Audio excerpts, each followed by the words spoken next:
Hello, my dear friends. Myself, Advocate Mohammad Waleed Takhar, and I'll welcome you all to my channel, The Legal Yatra Global. Today's topic is tort. What do you mean by tort? क्या होता है tort? किसे कहते हैं? अब tort की अगर बात करें तो tort के साथ crime भी आता है. ये crime और tort दोनों बिल्कुल different चीज़ें हैं, क्योंकि tort deal with civil cases and crime used to deal with criminal cases. ठीक है, crime में इम्प्रिजनमेंट होता है, फाइन इम्पोज होता है, and many times death penalty में ऑल्सो भी inflicted in certain cases. It use to be said that capital punishment is given in rarest of the rarest cases. तो it is given in case of grave criminal activities. ठीक है, जैसे president के पास mercy petition जाती है तो वो capital punishment के लिए जाती है कि अगर किसी को कैपिटल पनिशमेंट से बचना है तो मर्सी पिटिशन प्रेसिडेंट के पास जाएगी. प्रेसिडेंट को अगर लगेगा, प्रेसिडेंट ऑफ इंडिया को अगर लगेगा कि मर्सी पिटिशन देना सही है तो वो मर्सी पिटिशन दे के उसका कैपिटल पनिशमेंट को ख़त्म किया जा सकता है. और अगर मर्सी पिटिशन नहीं अप्रूव की गई तो डेथ पेनल्टी मिलना अनिवार्य है. लेकिन इससे बिल्कुल डिफरेंट टॉर्ट में होता है. टॉर्ट में डैमेजेस दिए जाते हैं, damages in form of money. Tort में इम्प्रिजनमेंट नहीं दिया जाता, टॉर्ट में सज़ा नहीं होती, टॉर्ट में अरेस्ट नहीं होता. जितने भी टॉर्ट के केसेस होते हैं वो क्यों होते हैं? वो ज़्यादातर जो होते हैं वो नेग्लिजेंस की बेसिस पे होते हैं, वो ब्रीच ऑफ प्राइवेसी की बेसिस के ऊपर होते हैं, ब्रीच ऑफ ड्यूटी की बेसिस के ऊपर होते हैं,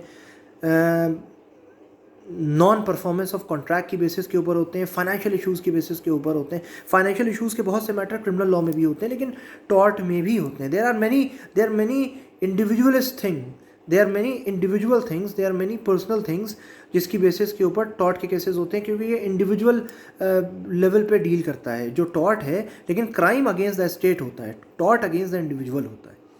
ठीक है, अब इसके 3-4 बेसिक इंग्रेडिएंट्स हैं टॉर्ट के. एक ड्यूटी, फिर ब्रीच ऑफ ड्यूटी, और उसके बाद आता है इंजरी, एंड लास्ट में कॉजेशन ऑफ टॉर्ट. अब ड्यूटी आपको दी गई, आपने उस ड्यूटी को परफॉर्म नहीं किया तो ब्रीच ऑफ ड्यूटी हो गया, टॉर्ट अराइज हो गया. उसके बाद इंजरी, वो सिविल इंजरी होती है. ठीक है, जिसमें डैमेजेस मिलते हैं. डैमेजेस भी 2 तरह से होते हैं, लिक्विडेटेड डैमेजेस, अनलिक्विडेटेड डैमेजेस. ठीक है, उसके बाद क्या आता है? Causation of tort. फिर जब मुकदमा कोर्ट में जाता है उसकी बेसिस के ऊपर फिर डैमेजेस पार्टी को इंश्योर किए जाते हैं, और damages in form of money party को मिलते हैं. और यही टॉर्ट का एक सबसे इम्पॉर्टेंट रिलेवेंस है कि इसमें सज़ा नहीं मिलती. इसमें सज़ा अमाउंट ऑफ डैमेजेस की बेसिस पे दी जाती है. जैसे किसी का 10 लाख का नुकसान है तो कोर्ट ने अपने हिसाब से जिसे कहिए on the basis of relief एक तरह से डैमेज जोड़ के 10 लाख की जगह 12 लाख का कंपनसेशन दिलवा दिया, 10 लाख की जगह 12 लाख का दिलवा दिया, 15 लाख का दिलवा दिया. तो वो उसमें कोई अरेस्ट नहीं होता. टॉर्ट के केसेस में कभी अरेस्ट नहीं होता. अगर आपने कोई परफॉर्मेंस, किसी कॉन्ट्रैक्ट की परफॉर्मेंस नहीं की है तो आपके खिलाफ केस होगा, तो आपको डैमेजेस देने पड़ेंगे. हाँ, कई बार सिविल केसेस की बेसिस के ऊपर क्रिमिनल केसेस भी अरोज हो जाते हैं. जैसे एक नेचर के 2 डिफरेंट केसेस. जैसे अगर पैसे का मामला है, आपने पैसे नहीं दिए हैं तो आपने रिकवरी ऑफ मनी का भी सूट फाइल किया, और एक तरफ आपने 420 का भी केस फाइल किया. 420 फ्रॉड, चीटिंग, मिस एप्रोप्रिएशन, उसके साथ और भी कई सेक्शंस लगते हैं. तो there are many other things. White collar crimes के भी केसेस आप फाइल कर सकते हैं. जैसे सोशियो इकोनॉमिक ऑफेंसेस होती हैं, वो मनी ट्रेल से ही रिलेटेड होती हैं. जैसे इनकम टैक्स इवेजन होता है, वो भी एक क्रिमिनल ऑफेंस है अपने आप में. मनी लॉन्ड्रिंग भी एक क्रिमिनल ऑफेंस है. लेकिन अगर आपको सिविल सूट के थ्रू जाना है तो आप रिकवरी ऑफ मनी के थ्रू जाएंगे. आपको रिकवरी ऑफ मनी का सूट फाइल करना पड़ेगा, और उसकी बेसिस के ऊपर आप डैमेजेस इंश्योर कर सकते हैं. अब टॉर्ट के कौन कौन से इंपॉर्टेंट केसेस हुए हैं? एक तो मैकडोनल्ड्स कॉफ़ी केस बहुत इंपॉर्टेंट केस हुआ है, रायलैंड्स वर्सेस फ्लेचर हुआ है, एशबी वर्सेस वाइट हुआ है. ठीक है, और ये सारे के सारे बहुत इंपॉर्टेंट केसेस हैं। डोनॉग वर्सेस स्टीवेंसन हुआ है, ठीक है। तो ये 3-4 ऐसे केसेस हैं जो टॉर्ट की रेलेवेंस को बहुत उजागर करते हैं। They are one of the most important cases. और ये केसेस अगर कोई भी यंग स्टूडेंट है लॉ का, तो वो अगर पढ़ना चाहता है तो वो इन केसेस को पढ़ के टॉर्ट का कॉन्सेप्ट क्लियर कर सकता है। उसके बाद बात आती है कि लाइबिलिटी की। जैसे सिविल लाइबिलिटी होती है, क्रिमिनल लाइबिलिटी होती है, टॉर्ट में भी 3-4 तरह की लाइबिलिटीज़ होती हैं। जैसे strict liability, absolute liability, tortious liability, vicarious liability. इन सारी की सारी लाइबिलिटीज़ के बारे में और कॉन्सेप्ट्स के बारे में आगे के वीडियोस में बात करेंगे। तो मैं एक बहुत बेसिक कॉन्सेप्ट आपको टॉर्ट का बता रहा हूँ। और टॉर्ट से रिलेटेड 3-4 चीज़ें हैं, जैसे यू बी जस्ट एबी रेमेडियम where there is right there is a remedy. जैसे विस मेजर, एक्ट ऑफ गॉड, कि अगर कोई ऐसी चीज़ जिसके ऊपर हमारा वश नहीं चलता, जिसके ऊपर हमारा बस नहीं चलता, वो जैसे तूफ़ान आ गया, अर्थक्वेक, या कोई भी नेचुरल कैलामिटी, या कोई भी एक्सीडेंट, इनएविटेबल एक्सीडेंट्स, तो ये कुछ ऐसी चीज़ें हैं जिसमें कोई भी लाइबल नहीं होता है, एक्ट ऑफ गॉड होता है। लेकिन उसकी बेसिस के ऊपर भी डैमेजेस इंश्योर किए जाते हैं। कई इंपॉर्टेंट केसेस हैं और इसके ऊपर एक मूवी भी बन चुकी है, ओ माई गॉड। तो टॉर्ट अगर मैं बताना चाहूँ तो सिविल केसेस का एक बहुत इंपॉर्टेंट कॉन्सेप्ट है। टॉर्ट से ही सिविल केसेस निकले हैं। टॉर्ट एक नॉन कोडिफाइड फिलॉसफी है, ये कोडिफाइड नहीं है, लेकिन इससे रिलेटेड एक्ट्स हैं, जैसे लीगल मेट्रोलॉजी एक्ट, जिसे वेट्स एंड मेजर्स एक्ट भी कहा जाता था, जैसे मोटर व्हीकल्स एक्ट, जैसे कंज्यूमर प्रोटेक्शन एक्ट, ठीक है, एक्सेट्रा एक्सेट्रा।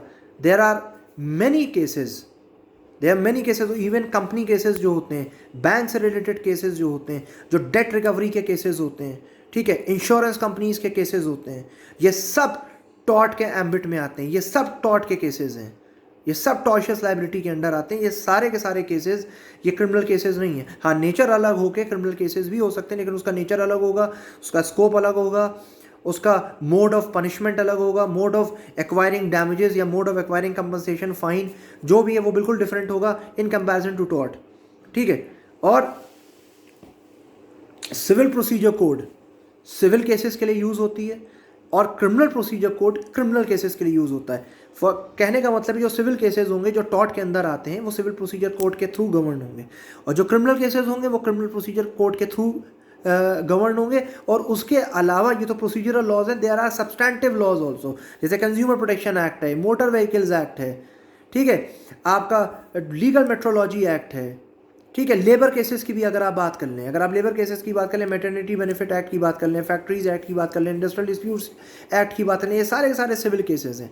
इस सब में डैमेजेस अवार्ड होते हैं, कंपनसेशन अवार्ड होता है। और उसके अलावा अगर आप क्रिमिनल लॉ की बात करें तो इंडियन पीनल कोड है, और इंडियन पीनल कोड कई कई केसेस में, क्रिमिनल केसेस में इम्पोज किया जाता है। उसके कई सेक्शंस हैं, जैसे अगर मर्डर का केस है 302 लगेगा, 307 लगेगा, अटेम्प्ट टू मर्डर लगेगा, कल्पेबल होमिसाइड लगेगा, ठीक है। उसके अलावा अगर फोर्जरी का केस है तो 463 लगेगा, 463A लगेगा। उसके अलावा आपका अगर सेक्सुअल ऑफेंसेस के केसेस है 354, 376, 377, waging war against the government of India, abetting mutiny against the government of India, section 121, section 132, and there are many cases, there are many sections, many cases onto which crime and law are dependent upon. लेकिन यहाँ पे आज हम tort की बात कर रहे हैं, तो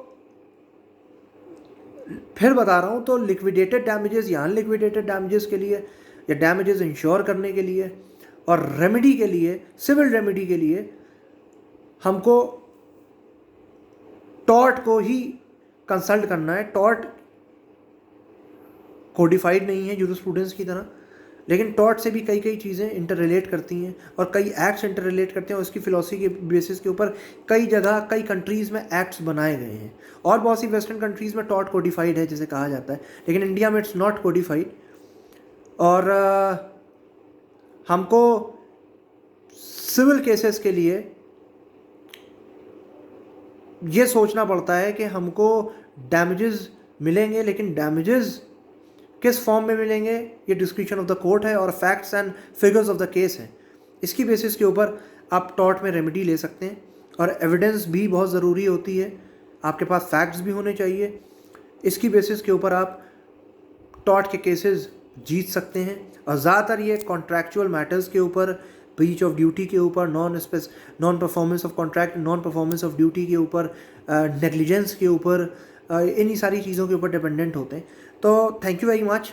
आज का मेरा वीडियो टॉर्ट के ऊपर एक बहुत छोटा सा, बहुत आसान सा वीडियो, एक बहुत जिसे कि बहुत ब्रीफ वीडियो मैंने नहीं बनाया है, लेकिन इन सारे के सारे इसमें जो कॉन्सेप्ट्स मैंने बताए हैं मैं डिस्कस करता रहूँगा। तो please like, share and do subscribe my channel the legal Yatra global for latest updates. आप मेरे चैनल को सब्सक्राइब करिए और okay then, take care, bye bye, meet you in the next video. Thank you.